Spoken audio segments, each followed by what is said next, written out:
જય સ્વામિનારાયણ। તારીખ 28/4/2026 વૈશાખ સુદ 12 મંગળવાર।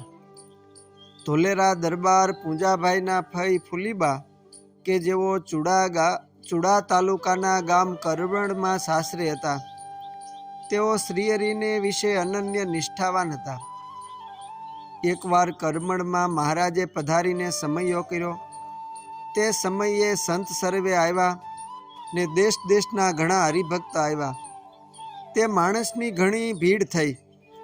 પછી મહારાજે ગામની બહારલી કોર તળાવડીના થડમાં સભા કરી। તે સર્વે સંત તથા હરિભક્તની ભારે સભા થઈ।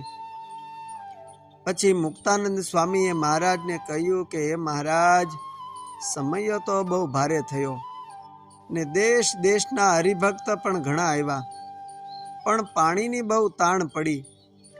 એક ઠેકાણે પાણી છે, તે ગામના માણસોને પણ ત્યાં ભરવું ને સંતને પણ ત્યાં નાહવું ને આ સર્વે હરિભક્તને પણ ત્યાં નાવા ધોવાનું છે, તેથી પાણીની તાણ પડી છે।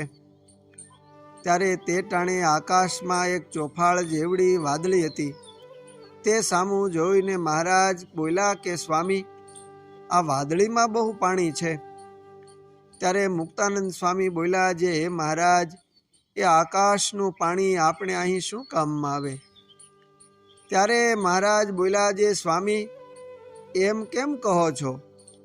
આ સર્વે જગતનો નિભાવ તે આકાશના પાણીથી જ થાય છે, માટે ભગવાનને આપવું હોય તો એ પાણી અહીં પણ કામમાં આવે, એમ મહારાજે વાત કરી।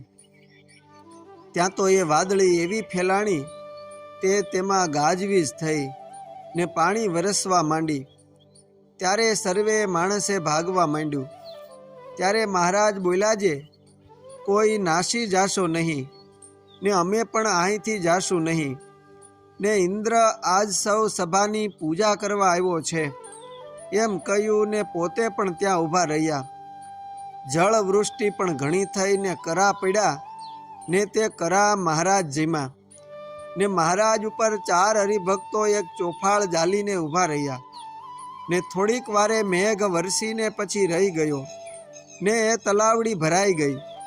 પછી સર્વે માણસોને નાવા ધોવાનું અને પાણી પીવાનું સુખ થયું।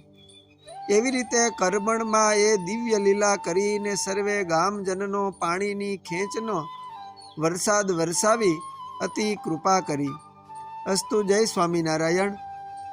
પરમ ભક્ત રામજી શેઠ સંકલિત લીલા ચરિત્રની વાતો વાત 18 માંથી।